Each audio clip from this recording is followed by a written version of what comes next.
philanthropists are now rejecting has not been rejected, by the way, by the New York Times, for example. For the New York Times, capitalism is free markets and free enterprise, and socialism, communism is government markets and planning. They live in a definition that the people they use it for have rejected for 20 years.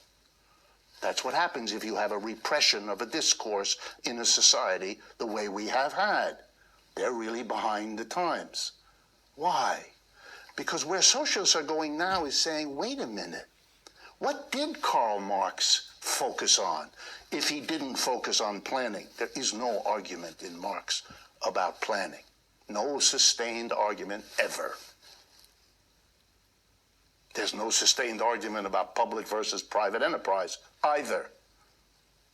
Wow, so the things that were picked up by Marxists and socialists are not things that Marx himself focused on. What did old Marx focus on? And might it give us a clue about another way to interpret socialism?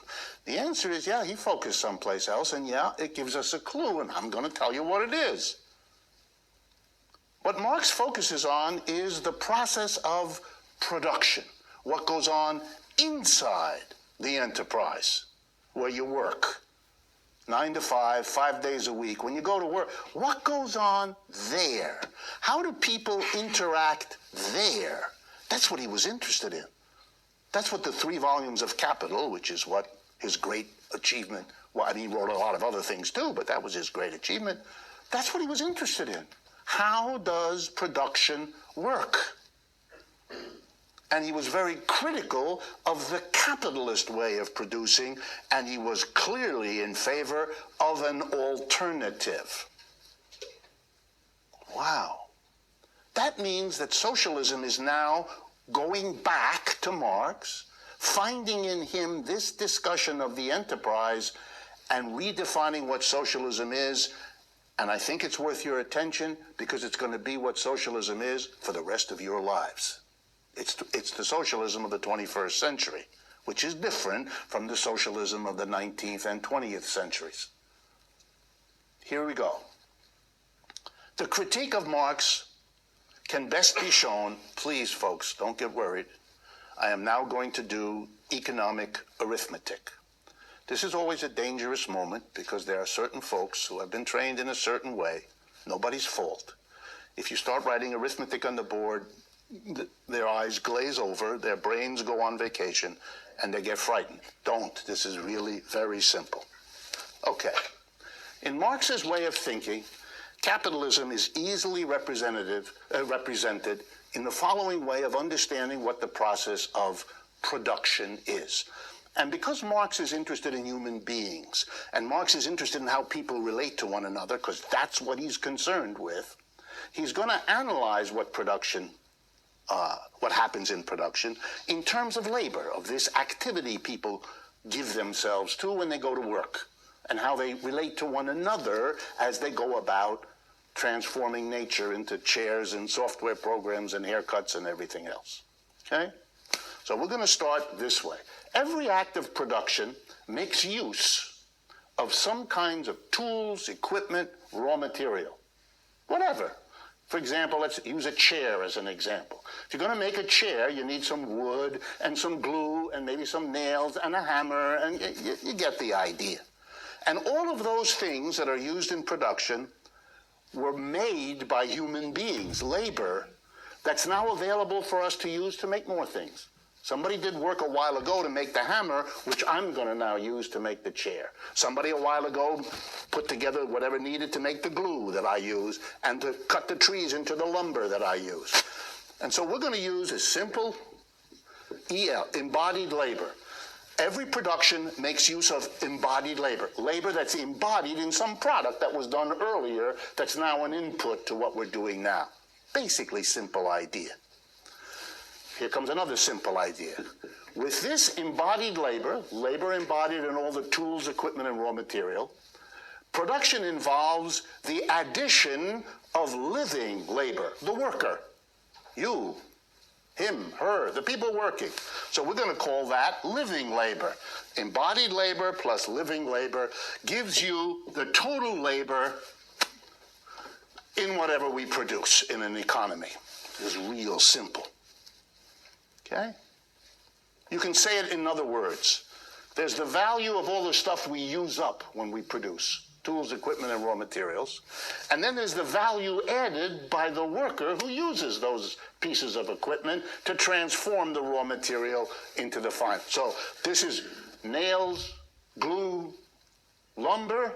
This is the chair maker's effort, and the outcome is the chair. Okay? This is very simple. What is capitalism about? By some process, which we can talk about later, the embodied labor, the work done by working people in the past, becomes the private property of a few people. You know their names. They're called employers. They didn't make this stuff. Absolutely not. Somebody else did. Workers. But those workers didn't get to keep what they produced. They lost what they produced, and it became the property of somebody else. And that capitalist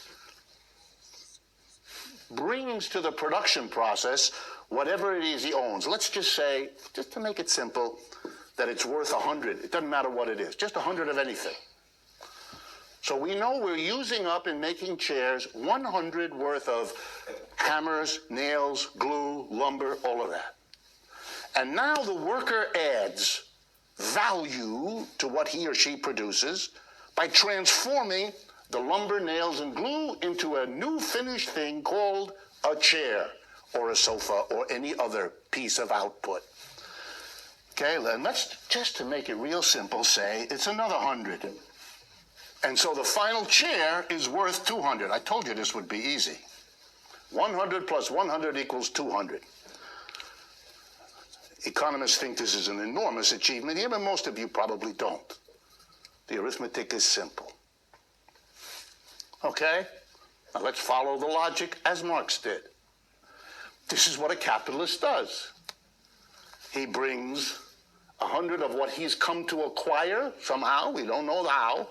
And by the way, we never asked the capitalist quite how he got it, do we? It's really only, do you got it or do you not have it? And if you have it, you can be the employer.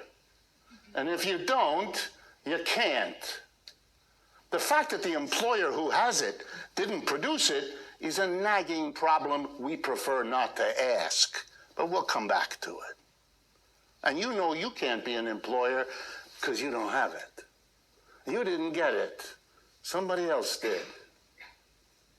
So the capitalist brings his 100. But he uses that up. That's the tools and equipment used up. So that 100 shows up in the chair as half of the 200 that chair is worth. And we know that the chair is worth 200 because in addition to the 100 of stuff used up, there was 100 more value added by the worker who worked to make the chair that's worth 200. Now, says Marx, and you're going to say it with me because you're going to understand this. Now Marx says, let's see. For the capitalist, he wants to get back what he laid out, 100. He gave 100 to the production process. So when he sells the chair at 200, he's going to take 100 of it to replace the tools and equipment and raw materials used up in producing the chair. That's how he can keep on being a chair capitalist. That's how he can keep production going. He has to replace the tools, equipment, and raw materials he used up, doesn't he? Yeah, he does. I don't have the time to be Socratic because we don't have enough time. Okay, let's see. So out of the 200 worth of chair, you need to take 100 to replace what you used up. That leaves you with 100 after you sell the chair. What are you going to do with the 100? You could, here we go now, because this is the crucial part. You could take the other 100 and you could give it to the worker. Because after all, it was the worker whose labor added the 100 of value to this stuff to make the 200. You could, couldn't you? And the logic would be, gee, the worker added the value, he or she, here we go, folks, should get it. Because he gave it. He created it. He made it happen. He should get it. Do you think that happens in capitalism? No, you don't, do you? We don't give the worker the value added. Ever in capitalism. It's not how it works. You all know that. But I'm putting it kind of right up front and bold for you to deal with. What is it that capitalists do? They divide that 100 into two parts. One part is what we pay the worker. I'll be generous and say 50. Now you get it. If you made a chair of 200 and you used 100 to replace the tools, equipment, and raw materials you used up, and you used another 50 to pay the workers, that leaves what? 50. Good. Higher math of economics. 50. And Marx called this the surplus. It's what the capitalist has left over after he pays out to himself the 100 worth of tools, equipment, and raw materials he contributed that got used up, and he pays the workers. He's got to pay the workers, because if he doesn't, they won't show up anymore, and the game is over. So to keep it going, he has to replace the tools and equipment, and he has to pay the workers. But he has to pay the workers, here we go, folks, less than the value added by the workers when they work.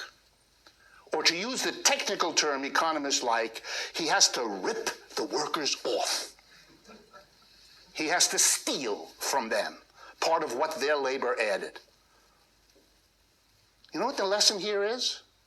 For those of you who imagined that when you graduate from here, you will get a job. In fact, the only job you will accept is one that pays you what you're worth. Never gonna happen. The condition of your employment is that you produce more by your labor than you get paid. Welcome to the capitalist system. That's how it works. This thing, surplus, that's profits. That's where the profits of enterprise come from. The best way to describe your work in a capitalist enterprise is not that the employer gives you a job. It's that you give your employer the surplus. The giver and the getter are in reversed order from what the language suggests. You are doing wonderful things for your employer, and they will keep you in that job exactly as long as you keep producing a surplus adequate to what they need. Okay? That's step one. Volume 1 of Capital lays all that out. And for those of you who have never seen this before, no one has ever done this with you before, this simple took me 5 minutes. Now you get a taste of that repression that I talked to you about at the beginning. That's what happens in a society which is not allowed to think like this. So for some of you, maybe it's the first time. Let's continue. What does the capitalist do with the surplus?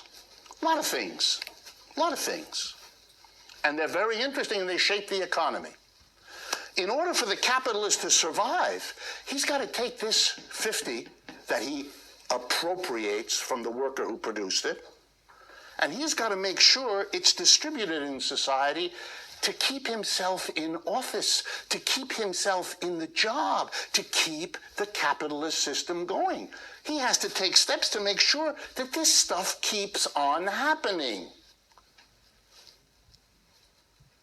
He can't, as you might imagine, take the 50 of surplus and have a wonderful evening on the town, going to an expensive restaurant and a lovely piece of theater and then a trip to the Bahamas. He wouldn't be a capitalist very long. He's got to make sure that things are taken care of in this society. Let me give you an example. It's possible that these workers, let me be more blunt, that people like you in a job might encounter a person like me in a classroom, which would mean the next day when you come to work, your attitude might have changed. You were beginning to understand that at the end of the day of a job that you've had, when you had that funny feeling and spoke to a person right next to you on the way out of the building, you feel vaguely, I don't know, ripped off. Yes, good, you got it. There's a reason why you do. You're actually paying attention. Most people in capitalism feel that way. It doesn't show up in the language. We have to disguise it, so we do. Here's an example. At the end of the working day, on your way home, you stop somewhere before you get home. And you stop in a place where you can sit down and have a drink. And the name of this experience in our culture is called happy hour, to help you understand what the previous hours aren't. It's your happy time, because the other 8 hours, to use another technical term, suck, don't they? Don't they? The culture does recognize it. It does. It just needs a little help interpreting. So it gets distributed, this surplus. You know what it does? It's taken by capitalists and it's given to, I don't know, let's see some institutions who get distributions of the surplus. In many capitalist societies, capitalists support local churches. And why might they do that? Because in the church, something is taught that says none of what I've just described is going on. Or maybe they fund a university. Maybe they take a part of the surplus and make a beautiful building, sort of, you know, like this one. And why might they do that? Because in the university, like in the church, a completely different story is told about all of this. Let me give you an example. Here's a way to understand economics. Production is a wonderful, harmonious collaboration. The worker brings his labor, the landlord brings the land, and the capitalist brings the money and the equipment and the factory. And they all cooperate to produce the output, and then they divide the revenue earned amongst each of them in proportion to the contribution each has made. You might call this fairsies. This is an economics in which everybody is fairly treated. It makes you vibrate with the harmony of it all. That's how we teach economics in the United States. I know that because for 50 years, I did that. That's what we taught, because that's what we learned. And that's no accident, because that's a completely different story from this one. In that story, everybody gets in proportion to what they contribute. Fairsies.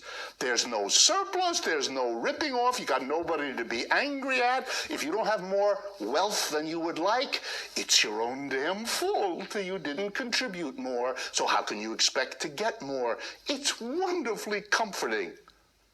It's like knowing that there's somebody up there who, despite everything else, really likes you, even though your best friend doesn't. Okay, it's very important. Here are some other things that have to happen. Suppose these workers, for one way or another, discover they don't like this arrangement. They might decide one day to come into work and say, you know, you're a nice boss and all that, but we're not doing this anymore. You want us to work and add value of 100, we want the 100. Because we do it, we add the value, you give us the 100. And the employer says no, and things get kind of ugly. At that point, the employer has an option. Very interesting option. He can go and pick up the phone, and he can call a place in town, and he says, you know, I'm getting scared, and very quickly something interesting happens. A truck or a van leaves an office downtown filled with people in dark blue uniforms who come right to your workplace with a big stick and beat up on these people to help them change their mind. It's called the police. And for the capitalist to do what he does and be what he is, he has to have that phone there. And there has to be a bunch of people in blue uniforms, and there has to be a van, and there has to be an office, and that all costs money. Where do you think that comes from? That's another use of the surplus. Let me pick some that aren't so confrontational with you. The capitalist also, in order to be a capitalist, he has to make sure that these 100 value added by workers, that the workers know what they're doing. He wants to be able to hire workers who know how to add and know how to read and know how to take orders. They need, in short, to go to school, to learn those things. And the capitalist knows he has to take a part of the surplus to sustain the school system. So he pays a part of the surplus in taxes to the government to run the schools, to teach the people so they can produce the value added when he hires them. The surplus has to be distributed. Marx goes through all this, by the way. All the different ways the surplus is distributed to keep this system going. And you know what it adds up to, says Marx? The way the surplus is used by the employer who gets the surplus is to keep himself in the dominant position, to keep this system going, and that's what he wants because he's the guy at the top. He's the guy who gets the surplus. He's the guy who knows how to use it in such a way as to keep himself in the dominant position, which he's been doing a good job of for 200 years or so that we've had capitalism. Done a good job. What's the implication of this for socialism? What is socialism, given what I've described here? I'm going to answer the question. You're going to see where socialism is now going way different from what it was before. Socialism now becomes this story, this surplus, but instead of the surplus going from one group of people, the workers, to another group of people, the employers, that's over. The implication of Marxist theory is that a new and different society is one that would say here, in this situation, the workers will still come to work, they'll still add 100 of value, they'll get 50 for themselves for their wages and their income, but the other 50, the surplus, they get that. They don't give that to anybody else. They take it and collectively, democratically decide what to do with the surplus they themselves produced. That's what socialism is about. That's the end of capitalism. No more capitalists.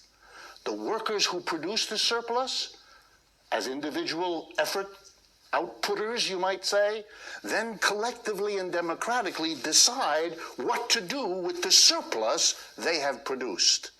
They become, to use a language that as an American you might find easier, they become their own boss, don't they?